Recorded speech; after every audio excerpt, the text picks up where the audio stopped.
This is DRF Race of the Day.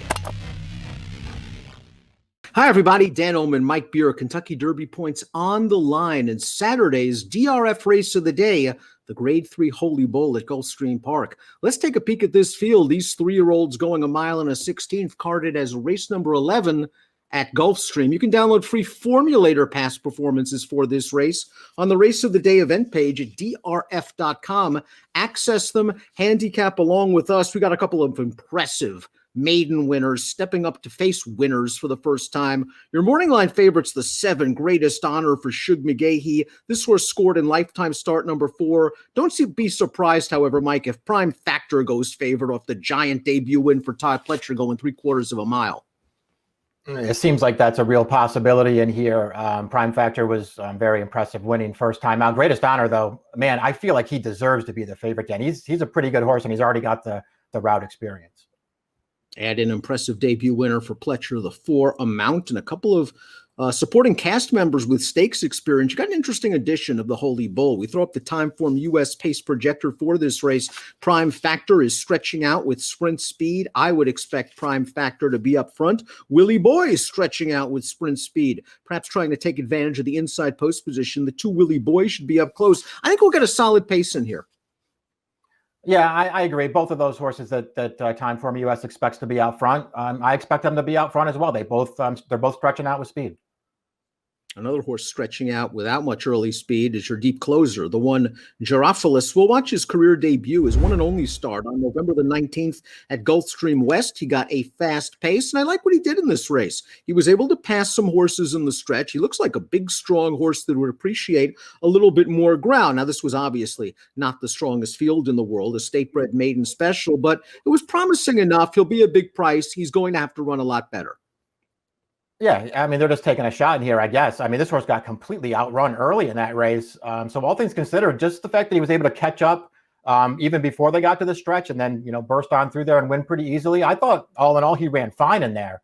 It didn't make me want to bet him back in this race, though. Another horse facing open foes for the first time is the 2 Willie Boy, who beat Florida Breds in his first 2 starts, including this effort on January the 7th. Now, this race at 3/4 of a mile, we see Willie Boy on the outside, wear him down, draw off late, solid buyer speed figure of 76. I look at this pedigree and I wonder, though, about the 1 mile and a 16th, as Dan was a very fast horse by Sprint Sire. Yes, it's true. Yeah, I wonder about him stretching out too, but I don't blame them for trying it. This horse has run well in both of his starts, Dan. First time out, he was on the inside. He took a lot of pressure on the lead. He held it, and then he held on to the finish. In that race, he had the benefit of an outside post.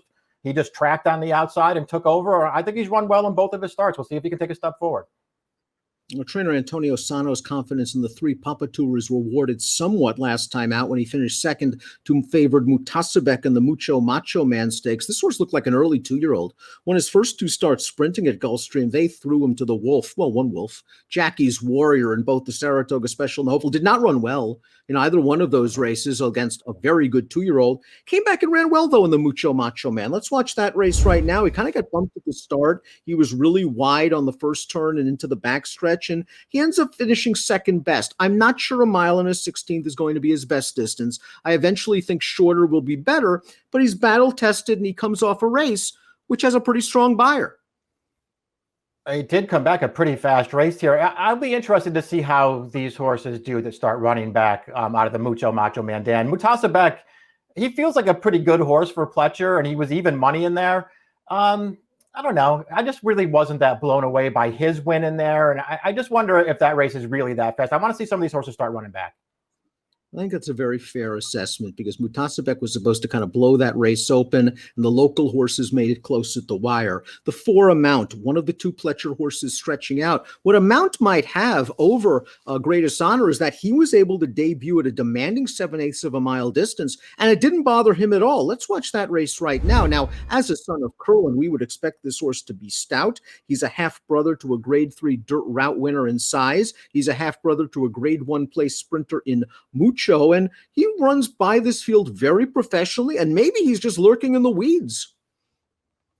Yeah, true enough. I mean, he's certainly bred to stretch out here, and his stablemate is going to get all the attention, it feels like, in here. But this horse, did absolutely nothing wrong, Dan. He kept up tracking from the rail. They took him to the outside in the stretch. You saw there when he ran past the leaders. I mean, they didn't put up any kind of a fight for him at all. He just took it right over and went clear. He ran very well in there. Tarantino will be making his dirt debut for trainer Rudy Brissett. 2 for 3 lifetime. Only loss came by a nose. This horse cost a lot of money as a yearling. Now they try dirt. I think they're taking a shot. I think there's a lot of turf in this pedigree. One of the half siblings, before you know it, was an okay dirt router. Mostly turf in the immediate family, but this horse has done nothing wrong on the turf and certainly deserves an opportunity. I mean, I'll agree with all that stuff. He's run fine in all 3 of his starts. It looks like he's got a little tactical speed too. Whether he has that on dirt or not remains to be seen. I guess the problem with him is, and we'll see, he might be a fair price, so none of this matters. If he's a big price and you like him, you're supposed to bet him. But it feels like he's going to have to be better on dirt than he is on turf. Here's the expensive son of Quality Road, the 6, Prime Factor, running off and hiding in his career debut, going 3/4 of a mile. Let's watch that race right now. He got right up close to the pace. It's over by the time we pick up the tape. He looks like a big, stout son of Quality Road. He bounced out of this race with a couple of bullet workouts going 5/8 of a mile at Palm Beach Downs. And all right, Ortiz probably just going to let him roll, but look at him being taken in hand the final 16th. This is easy. Yeah, this is a very impressive debut. It feels like, Dan, the kind of debut from a Pletcher 2-year-old that we haven't seen in a while. This horse really ran first time out.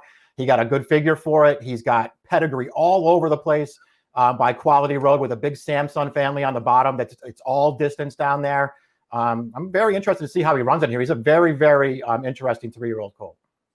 Now, Prime Factor, impressive sprinting. The other Pletcher-trained runner, Amount, impressive sprinting. Greatest Honor has already done it at this distance. Let's watch his race at Gulfstream late last month, going 2 turns. It's not like there was a ton of pace in this race. He made a gradual run on the backstretch to get into contention, and he just wears down this horse, Dynamic One, and keeps right on going. The buyers have steadily increased with each start for Shug McGahee, and this is a horse, if there's a pace meltdown, you know he's going to be running late. He's very dangerous. He really is. And again, in a lot of ways, I think he's the horse to beat. The one drawback for me with this horse is just the fact that he really doesn't have that much early speed. And I just don't like these horses that get outrun all the time. But man, he's run well in all of his races. Even the first 3 starts of his career that he didn't win, Dan, he ran well in all of those races. And I feel like he ran a lot better than he might get credit for last time, having to carry that long run from last and still getting it done. The lone graded stakes winner coming into this race is the 8, Sittin' on Go, who beat a decent horse in Midnight Bourbon to take the Iroquois 3 starts back. That was a race with a big pace up front. He swung outside and he rolled them all down. Maybe that situation will replicate itself here. That being said, I was a bit disappointed he didn't fire in the Breeders' Cup Juvenile given the hot pace. He just kind of ran around there. And last time out in the Kentucky Jockey Club, I just didn't like that race overall. Yeah, I kind of feel the same way about him. And I say that as someone who really liked this horse. I liked his first 2 starts quite a bit and was very interested to see what he would do after that. I hated his Breeders' Cup. Not that he was supposed to win that day, but he just basically did no running into a fast pace. And then last time, I don't know. I mean, I don't like the ride that he got necessarily, Dan, with Lannery, grabbing him from the start and jamming him in on the rail behind horses. I don't like the trip that he got in there. But it's another race where he just couldn't get involved in the stretch, and I was a little disappointed in it. Maybe he rebounds here. I want to still be a fan of his, but I couldn't talk myself into him. Tough outside post for the 9, Awesome Jerry. We saw him in the Papa 2 video, finishing a tiring 3rd in the Mucho Macho Man. He's gone 2 turns in the past in that 7/8 of a mile race at Delta Downs.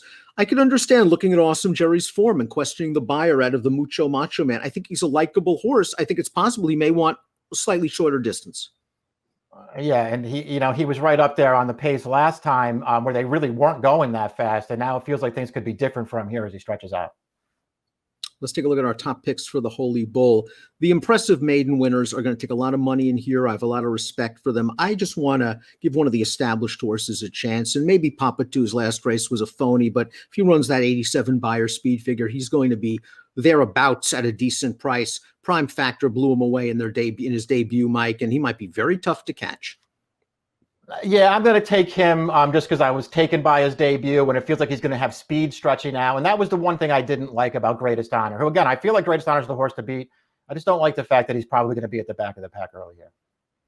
6785 for Mike, 3967 for me. The Grade 3 Holy Bull is your Saturday DRF race of the day. Best of luck.